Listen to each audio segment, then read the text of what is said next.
ایک اچھے باپ کے لیے ضروری ہے کہ محمد رسول اللہ کی زندگی کا یہ پہلو بھی اس کے سامنے ہو۔ اللہ کے حبیب صلی اللہ علیہ وسلم کی جو زندگی ہے وہ انسانی تجربوں کی بنیاد پر نہیں، وہ علیم، خبیر، بصیر، حکیم ذات کی طرز عمل، طرز زندگی کا عطا کردہ نظام ہے۔ آپ کی زندگی اس کا آئینہ دار ہے۔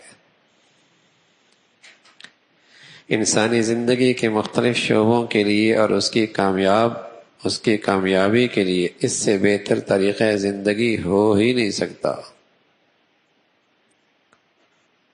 آپ علیہ الصلوۃ والسلام ایک والد ہیں، اللہ نے آپ کو اولاد دی ہے، بیٹی بھی دی ہیں، بیٹیاں بھی دی ہیں۔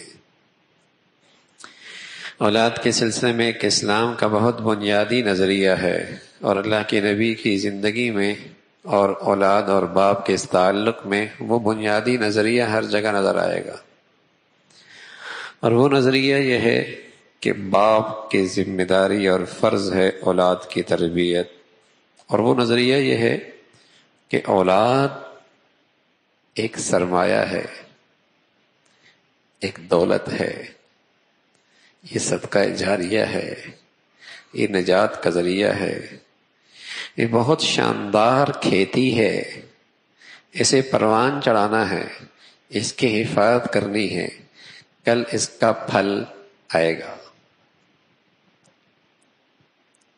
یہ بنیادی نظریہ ہے اولاد کے سلسلے میں۔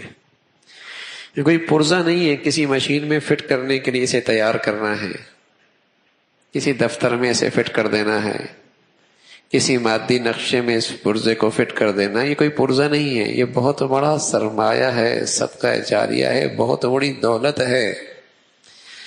بلکہ ایک باپ کو اللہ عقل و شعور دے تو اسے سمجھ میں آئے کہ اولاد سے بڑی چیز کوئی ہے نہیں جس میں وہ سرمایہ کاری کرے۔